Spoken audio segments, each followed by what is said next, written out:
What's up, tribe? How you guys doing? This is your Real Housewives of Atlanta season 11, episode 2. Go ahead and hit that subscribe button. I hope you like this video. So look, let me tell you something, and I've given my testimony, and I'm gonna keep giving my testimony because God has been so good to me. When I was in the hospital, let me tell you what you know. You know who is really there for you when you down and out, and they there for you. All the cattiness, all the bullshit, all the back and forth means nothing until you see who is there for you when you really are down and out. And that's what we saw in this episode with Nene. All the cattiness, all the bullshit, all the back and forth over the years and the snipes and all that other stuff, it didn't mean shit. Because when it came down to it, those girls were there for Nene and for Greg, right? So the episode picks up where we left off last week. You know, Portia thought she was getting a ring, which of course she wasn't. But honey, she got a nice ass Rolex. I'll take the damn Rolex. Fuck a ring. I'll take that Rolex. Give it to me. Portia she just looked hot. She looks desperate. You know what I mean? She just looks desperate. You have not known this man a good 6 months. And you are really pressing him out about a ring. Let that shit go. Let the relationship happen organically. Enjoy getting to know each other. Enjoy spending time together. I always used to say, I hate the beginning phase of a relationship. I just want to jump to the middle where I can walk around in my comfortable sweatpants and my hair up in a ponytail before I cut my hair and just keep it moving. But I also understand that it is needed. That beginning part of a relationship is needed. Because y'all need to get to know each other. Like, in this, we saw here where they were having dinner. He hadn't even met her mother yet. You know, she hadn't asked him questions about his past and his relationship and his wishes and his hopes and his dreams. And her reasoning was, well, you know, I'm sure a lot of other women asked him this, and they sitting at home by themselves right now, and I'm here with him. That doesn't mean it wasn't important. It just means that their relationship didn't work out. But I feel like you're so afraid to mess up what you think is a good thing that you don't want to ask the hard questions, or you don't want to explore any deeper, and you're cool with just leaving things on the surface. Well, a surface relationship is cool with somebody you just trying to have a surface relationship with. It's cool to just say, hey, we're going to keep it on the surface and we just going to meet up, have a good time, travel a little bit, do a little something. But at the end of the day, you're going to go home and I'm going to go home, and we cool with that. Surface isn't cool for somebody you talking about you want to spend the rest of your life with. Like, you need to know a little bit more. And Portia, you not no bum off the street and don't have nothing to lose. Like, you have something to lose by exposing yourself to someone who may not have your best interest at heart. I don't know this man. I'm not talking about him. I'm not talking about him specifically. I'm just saying in general, you need to be careful. But I ain't gonna dwell on it. And Portia sat there in that dress, honey, that she couldn't even breathe. And she was and she had to get the person that was serving them to come over and unzip that dress for her. But you know, fashion hurts, honey. Fashion hurts. Even with my I'm not a big fashionista and all that other stuff, but you know, you put on certain outfits, honey, and you just gotta you know, and you just gotta let it go. You gotta work through it. You gotta work through that pain, boo. You gotta work through that pain. One thing I don't miss, I can't wear heels anymore. Well, not like heels, like I used to, you know, I can't wear heels anymore. I don't even miss it, honey. I don't miss it. With one of the side effects of my illness is my balance is a little bit off. So heels ain't always a friend. Honey, I don't miss it. I don't miss being able to just put on some sneakers and keeping it moving, or buying a cute pair of flats and just keeping it moving, honey. Anyway. Okay, so we see Nene down to the Swagalicious. She's opening up a new shop at the Royal Palm. And if you've been to Miami, you know what a Royal Palm is. It's a marquee hotel down on the strip. So it looks like, you know, Swagalicious is doing some things. It's not just, you know, a little hustle. It looks like she's opening up her boutiques in some very nice establishments. And you saw her pricing. You saw her pricing everything. You saw her talking to her people and everything. And They asked her, the girls coming, and she said, they couldn't make it, but it's okay. I'm not worried about it. I'm not really in the mood to really do no whole lot of celebrating and all that other stuff. But I think she was a little disappointed that Cynthia couldn't come. But, of course, Cynthia blew her off knowing she was coming. So that's one of those situations, if you've ever had to do a surprise party or deal with a surprise situation where you couldn't tell somebody what was really going on, and you like, all right, I know they mad at me right now, but they're gonna be happy tonight when they see me out there at the spot where they don't think I'm gonna be. So that's one of those things they just kind of have to swallow it, knowing that they're gonna be surprising Nene, and of course Nene doesn't even expect Candy or Eva, So the girls come into town, and they're all there. Miss Marlowe is in attendance, honey. Candy, Cynthia, and Eva. And, again, like I said, they've all seemed to put aside their differences. They're laughing, they're joking, they're having a good time. It's a couple of little shady comments being made in the confessionals, but in each other's face, they're having a really good time, They get to the hotel, they're staying at the Hotel Betsy. I've never stayed at the Betsy, but it's one of those boutique hotels. If you've ever stayed at a boutique hotel, or you know what I'm talking about, they're those hotels that are not like the chain where every room looks the exact same, like a Hyatt or whatever. The rooms are kind of unique. The rooms have their own personality or their own flavor. And so the way this was set up is that there was a 3-bedroom suite, and then there was like a penthouse suite that the elevator went from one of the bedrooms to the penthouse suite. And so Portia had booked it. So of course she gave herself the penthouse, as she should. It was her trip. She invited everybody. She did everything. She gave herself the best room. And then she gave the rest of the ladies the rooms that she wanted them to have, because she said, honey, we always end up arguing over a room, so what we not going to do is argue over a room tonight. And I thought that was a really good decision. We're going to eliminate something we know is always going to be an argument. Marlo and Portia, honey, they have had their moments, and even last season, I think on the season finale or the next to the last episode, they still running around fighting, damn near getting ready to fight each other at the Halloween party, right? But, again, they have a bigger cause. They're there for Nene, they're there for Greg, and honestly, they've really put a lot of that aside. So, they hanging out at the hotel, doing what they do, looking cute and fashionable and all that other stuff, honey. And they end up finding out that Marlo has an elevator in her room. So they take the elevator, say, where does elevator lead to? It sounds like the beginning of a damn horror story to me, okay? But they find out, say, where does elevator gonna lead to? And it ends up leading them to Portia's suite. So, of course, Marlo, because Marlo had already called to the front desk saying that she could get a bigger room. Marlo already is peeping the room. I said, Marlo going to move her happy ass right into that room. And damn if she didn't. But hold on, y'all. Let me pause for a minute. I just glossed over something real quick. Let's go back. Because I gave Portia my little 2 cents, but I ain't really dwell on it. So let me go back to Portia for a second. 2 things I want to talk about with Portia. One, her butt got into that argument with that man over him going. He left now. Remember, he wanted to go to the club, right? Oh, I didn't tell y'all that part. He wanted to go to the club. But she decided she was going to seduce him and stay right on there in that bedroom. She wanted to give him some dessert after that chef that cooked that meal, that dinner, honey. But what she thought was that was going to keep him in for the night. And what it did was it just temporarily delayed him. They did what they did, and she went on to sleep, and he got his happy ass up and went on to the club and hung out. So she was a little irritated by that, because she said, you left out of here about 1 o'clock. You didn't get back here till after 4. Where the hell were you? Well, he told you he wanted to go to the club. You just thought you had convinced him to stay in the bed with you. No, he got what he wanted from you, and he still went to the damn club. Second thing, Portia, you a nasty motherfucker. I swear to goodness, you nasty. You nasty as shit. Who in the hell uses somebody else's toothbrush?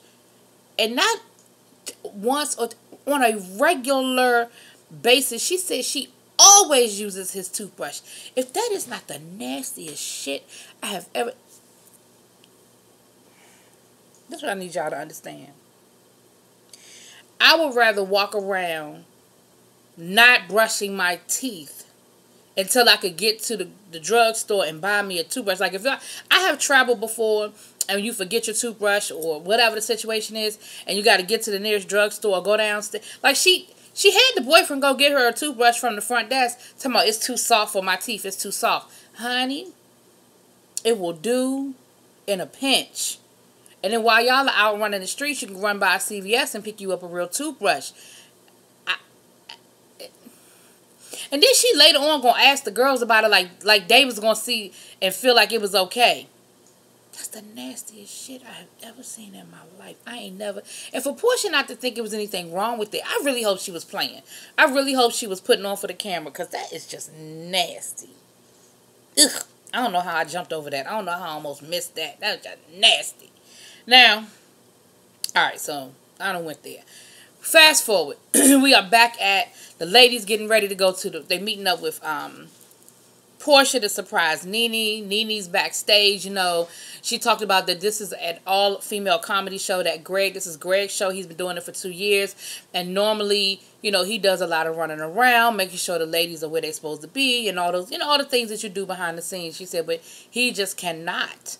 That's just not something that he can do anymore. That is his new normal. That is his new normal. And again, I'm just going to keep on talking because it's my testimony. And if you don't like it, oh well. I'm thinking about Simone last night on that damn Married to Medicine, talking about something, don't talk about your surgery, you acting like a victim. Sometimes it's just your testimony, and it's okay because you just know where God brought you from. And again, I say in my testimony, you have to that's something I had to understand, is that my body will never feel the same again. It will never feel like it felt before. And I had to get used to what my new normal was. I had to understand what is my new normal and adjust to it. Identify it and adjust to it. And that's what Nene was saying. She said, that is just our new normal. The things that we used to do, the things that we used to be able to do with each other, for each other, I have to accept it just can't happen no more. And he has to accept he can't do it anymore. We always just think that we are on autopilot. And when our body tells us what we can and can't do, we don't want to listen because we're going by what we've always been able to do. And so with that, I say, I just feel so much for Nene and Greg. And whenever on these reality shows, they share their authentic stories, they share their authentic life, I'm just thankful, because you just don't know who it's helping. You don't know who is looking at this and saying, my husband has cancer too, and when I thought I couldn't go on anymore, I see this love and I see this struggle, and I can move on another day. I can move on another day. You know what I'm saying? Anyway, I'm gonna get off. I'm gonna move on. I'm gonna move on. So the ladies come in, and Nene is truly, truly, truly, genuinely happy, genuinely surprised, and they have a really genuine moment backstage. And again, it ain't no cattiness. It's not no nastiness. It is just love. It is all love. And they open, Greg and Nene open up a little bit about their story and share a little bit about their story and their situation, and just they're just, again, their new normal.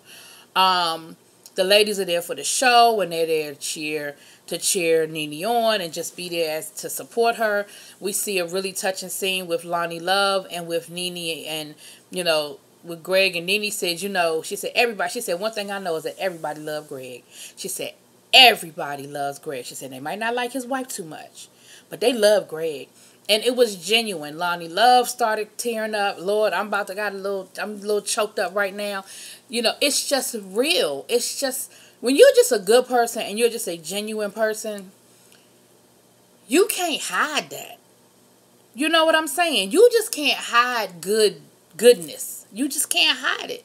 And Greg is just, in all the years on Real Housewives, even when him and Nene were going through their whole thing, whether you believe it was real or it was staged for the show, whatever the situation is, you wanted to like Greg. And you wanted to see Greg and Nene win. Even if it wasn't together. Does that make sense? Like, had Nene and Greg never gotten back together, I would still be watching this show going, with Greg. I wonder how Greg is doing.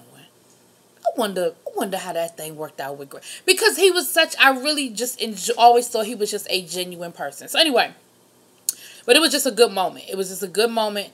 So then the ladies go on back to the hotel, and they Portia then arranged a nice little rooftop moment for them, and they having cocktails and they at on the rooftop, and you know they're having a really good moment. And you know, Nene said about, because you know, of course they're saying, I can't believe that y'all are sitting here.